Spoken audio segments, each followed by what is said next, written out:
বাংলাদেশে পাবদা মাছের চাহিদা খুবই ভালো রয়েছে। কিভাবে পাবদা মাছের চাষ করলে আপনি লাভবান হবেন? সবচেয়ে ভালো হয় 7.5 থেকে 8। পাবদা মাছের ছাড়ার পূর্বে আপনাকে অবশ্যই একটা জিনিস এনশিওর হতে হবে। আসসালামু আলাইকুম, সকল মৎস্যচাষী ভাই বোনদের জানাচ্ছি প্রাণঢালা শুভেচ্ছা। আশা করি আপনারা সকলেই ভালো আছেন। প্রিয় দর্শক, 2025 সালে মার্চ মাসে আপনি পাবদা মাছ চাষ করতে চাচ্ছেন, কারণ আপনি জানেন যে বাংলাদেশে পাবদা মাছের চাহিদা খুবই ভালো রয়েছে। তার জন্য কিন্তু আপনি পাবদা মাছ চাষ করতে যাচ্ছেন। আবার আপনার জায়গার পরিমাণ 1 বিঘা। 1 বিঘা সমান সমান কত শতাংশ? আমরা জানি যে 1 বিঘা সমান সমান 33 শতক। হ্যাঁ, 33 শতক সমান সমান 1 বিঘা। মানে আপনার একটি পুকুর রয়েছে 33 শতাংশ জায়গা নিয়ে, এখানে আপনি পাবদা মাছ চাষ করতে যাচ্ছেন। তো এই ক্ষেত্রে আপনি কিভাবে পাবদা মাছের চাষ করলে আপনি লাভবান হবেন, হ্যাঁ, এবং কি কি পদ্ধতি অনুসরণ করতে হবে, এবং পুকুর প্রস্তুতিটা কিভাবে করতে হবে, পুকুর নির্বাচনটা কিভাবে করতে হবে, এটি কিন্তু গুরুত্বপূর্ণ একটা বিষয় মাছ চাষের ক্ষেত্রে।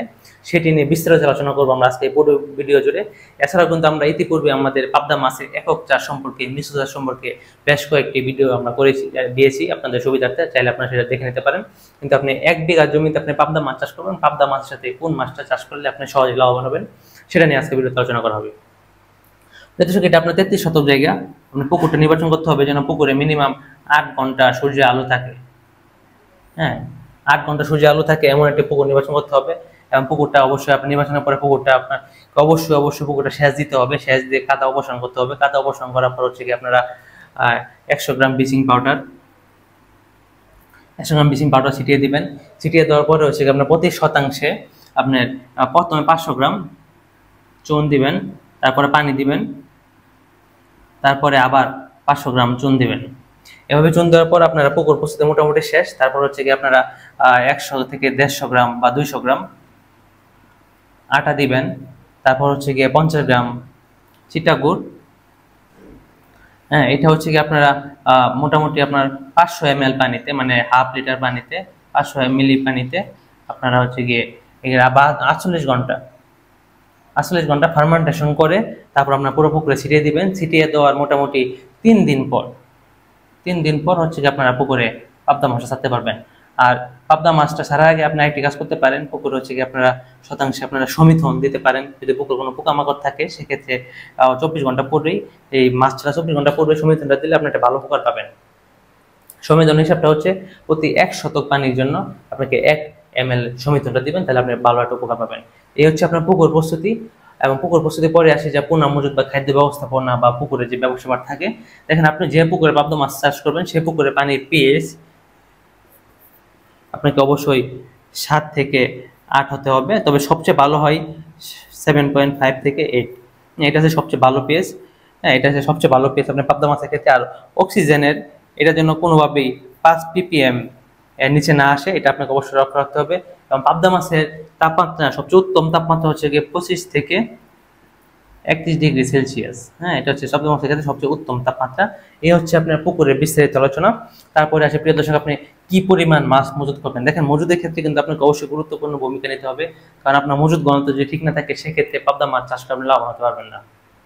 আর পাবদা মাছের ছাড়ার পূর্বে আপনাকে অবশ্যই একটা জিনিস এনশিওর হতে হবে, সেটা হচ্ছে প্রত্যেকটি মাছের সাইজ যেন এক থাকে। যদি কোনো মাছের সাইজ ছোট বড় হয়ে থাকে কিন্তু আমরা জানি যে পাবদা মাছ খুবই রাক্ষস স্বভাবের মাছ, সেক্ষেত্রে ছোট মাছকে বড় মাছ খেয়ে ফেলে, তার ফলে কিন্তু আপনি সঠিক উৎপাদনটা পাবেন না। তার ফলে আপনাকে অবশ্যই সঠিক উৎপাদন পেতে হলে আপনাকে যে কাজটি করতে হবে, পাবদা মাছের সাইজটা ঠিক করতে হবে। তাছাড়া পাবদা মাছের পুকুর নির্বাচনের ক্ষেত্রে আপনাকে আরেকটি গুরুত্বপূর্ণ ভূমিকা নিতে হবে, সেটা হচ্ছে যেন পানি পরিবর্তনের ব্যাপারটা থাকে। হ্যাঁ, যদি আপনার পুকুরে পানি পরিবর্তনের ব্যবস্থা না থাকে সেক্ষেত্রে কিন্তু সেই পুকুরে আপনি পাবদা মাছ চাষ করে খুব একটা লাভবান হতে পারবেন না, কারণ অবশ্যই আপনাকে পাবদা মাছ চাষের ক্ষেত্রে পুকুরে পানি পরিবর্তন ব্যবস্থা থাকতে হবে। বিশেষ এখন আসি যে একক চাষের ক্ষেত্রে আপনি কি পরিমাণ পাবদা মাছ দিবেন। যদি আপনি একক চাষ করেন সেক্ষেত্রে আপনি 1000 থেকে 1000 পিস আপনি মাছ দিতে পারেন বা 800 পিস মাছ দিতে পারেন। যদি হচ্ছে কি আপনার পুকুরে পানি পরিবর্তনের ব্যবস্থা থাকে, এয়ারেটরের ব্যবস্থা করতে পারেন, এবং মাটির যে তলাগুলো আছে তলাতে যদি আপনার মানে কাদাগুলো থাকে সেই কাদাগুলো যে অপসারণের ব্যবস্থা থাকে, সেক্ষেত্রে চাইলে কিন্তু আপনি 1500 পিস থেকে 2000 পিস মাছ আপনি মজুত করতে পারেন। এটা কিন্তু প্রিয় দর্শক সবার জন্য না, যারা হচ্ছে পানি পরিবর্তন করতে পারবে, এয়ারেটর ইউজ করতে পারবে এবং পুকুরের তলদেশ বা ঠিকঠাকভাবে পরিষ্কার করতে পারবে, হ্যাঁ, অপসারণ করতে হবে, তাদের জন্য কিন্তু 1500 থেকে 2000 পিস আপনি প্রতি শতাংশে দিতে পারেন একক চাষের ক্ষেত্রে।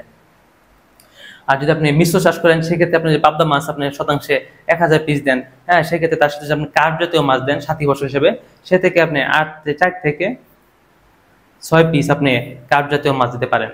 হ্যাঁ, তাছাড়া যদি আপনি এই 800 পিসের সাথে হচ্ছে গিয়ে ধরেন আপনি কার্প জাতীয় মাছ দিলেন, সেক্ষেত্রে 8 থেকে 10 পিস আপনি কার্প জাতীয় মাছ দিতে পারেন। হ্যাঁ, আমাদের কিন্তু আরেকটি ভিডিওতে আমরা আগের ভিডিওতে কিন্তু আলোচনা করেছি মিশ্র চাষের পূর্ণাঙ্গ যে ব্যবস্থাপনা, আমি কিন্তু সংক্ষেপে আপনাদের বোঝাচ্ছি আজকের এই ভিডিওতে শুধু চাষ ব্যবস্থাপনা সম্পর্কে, যাতে আপনি 1 বিঘা পুকুরে কিভাবে মাছ চাষ করবেন। সেক্ষেত্রে আপনি যদি 1000 পিস দেন, 4 থেকে 6 পিস আপনি কার্প জাতীয় মাছ দিলেন। হ্যাঁ, তাছাড়া হচ্ছে গিয়ে 800 পিস দেন পাবদা মাছ, সেক্ষেত্রে কিন্তু 8 থেকে 10 পিস আপনি কার্প জাতীয় মাছ দিতে পারেন। তবে পাবদা মাছের কিন্তু সবচেয়ে ভালো উৎপাদন হয়, বা আমরা যারা মাছ চাষ করে থাকি আমাদের চাষি বাইরে হ্যাচারি, তারা কিন্তু পাবদা মাছের সাথে যে মাছটা দিয়ে থাকে সেটা হচ্ছে গিয়ে ট্যাংরা বা গুলশা জাতীয় মাছটা আমরা পাবদা মাছের সাথে দিয়ে থাকি। কারণ আমরা জানি যে পাবদার সাথে কিন্তু ট্যাংরা এবং গুলশা খুব ভালো একটা ফলন দেয়। সেক্ষেত্রে যদি আপনি পাবদা মাছ দিতে পারবেন 400 পিস, হ্যাঁ গুলশা দিতে পারবেন 600 পিস। হ্যাঁ, ট্যাংরার ক্ষেত্রেও সেম, ট্যাংরা আপনারা 600 পিস করে দিতে পারবেন, আর পাবদা মাছ দিবেন অবশ্যই 400 পিস। এক্ষেত্রে আপনাকে যে কাজটি করতে হবে সেটি হচ্ছে কি আপনাকে অবশ্যই ট্যাংরার সাইজটা বড় দিতে হবে, ট্যাংরা এবং গুলশার সাইজটা বড় দিতে হবে পাবদা মাছ থেকে। কারণ আমরা জানি যে পাবদা মাছ রাক্ষসী স্বভাবের মাছ, যদি পাবদা মাছের সাইজ বড় থাকে সে কিন্তু পাবদা মাছ কিন্তু ট্যাংরা বা গুলশাকে খেয়ে ফেলবে, যার ফলে আপনার উৎপাদনটা হবে না, আপনি লসের সম্মুখীন হবেন। তার জন্য আপনাকে অবশ্যই পাবদা মাছ সাইজটা ছোট দিতে হবে, ট্যাংরা গুলশার সাইজটা অবশ্যই বড় দিতে হবে। দর্শক, এই হচ্ছে আপনার চাষ ব্যবস্থাপনা। আর মাসিক যে পরিচর্যাটা করবেন সেটা আপনাকে অবশ্যই করতে হবে। প্রতি 10 দিন অন্তর অন্তর আপনাকে পানি যে পরিবর্তনটা করবেন, এটা আপনি 25% পানি আপনাকে বের করে দিতে হবে, মানে 25% পানি আপনাকে বের করে দিতে হবে। বের করে দেওয়ার পর 100 গ্রাম চুন, 250 গ্রাম লবণ, 100 গ্রাম চুন এবং 250 গ্রাম লবণ দিয়ে দিবেন। আশা করি আপনার কোনো সমস্যা হবে না। এটা আপনি 10 দিন অন্তর অন্তর করতে পারেন। হ্যাঁ, এটা কিন্তু আপনাকে 10 দিন অন্তর অন্তর করতে হবে, তাহলে আপনি একটা ভালো ফলাফল পাবেন। আর আমরা এই যে পাবদা মাছ কিন্তু খুবই সংবেদনশীল একটি মাছ।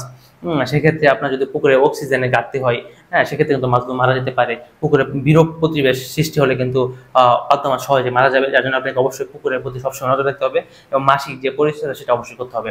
এখন আসি পাবদা মাছের খাদ্যের যে ব্যবস্থাপনা। আপনি যদি পাবদা মাছ চাষ করতে চান, সেক্ষেত্রে আপনাকে অবশ্যই 30 থেকে 35% প্রোটিন সমৃদ্ধ আপনাকে খাদ্যটা নিশ্চিত করতে হবে। অবশ্যই আপনাকে ভাসমান ফিড মাধ্যমে পাবদা মাছ চাষ করতে হবে যদি আপনি উত্তম ফলাফল পেতে চান। অবশ্যই আপনি ভাসমান ফিড মাধ্যমে যদি আপনি পাবদা মাছ চাষ করেন, আশা করি আপনি ভালো ফলাফল পাবেন। প্রিয় দর্শক, এই হচ্ছে আসলে পাবদা মাছের যে 1 বিঘা পুকুরে আপনি যেভাবে মাছ চাষটা করবেন, আশা করি আপনারা মোটামুটি বুঝতে পারছেন। যদি আপনি 1000 করে দেন, তাহলে আপনি 33,000 মাছ দিবেন পাবদা। হ্যাঁ, তারপর হচ্ছে গিয়ে কার্প জাতীয় মাছ যদি দেন, এভাবে আপনারা হিসাব করে আপনারা মাছটা দেবেন। আমি শর্টকাট হিসাবটা বলে দিলাম। আর পাবদা মাছ চাষ করতে গেলে কিন্তু আপনাকে অবশ্যই গুণগত মানসম্পন্ন এবং এক সাইজের পোনাটা সংগ্রহ করতে হবে। যদি এক সাইজের পোনা এবং গুণগত মানসম্পন্ন পোনাটা না হয়, সেক্ষেত্রে কিন্তু আপনি আশানুরূপ ফলাফল পাবেন না।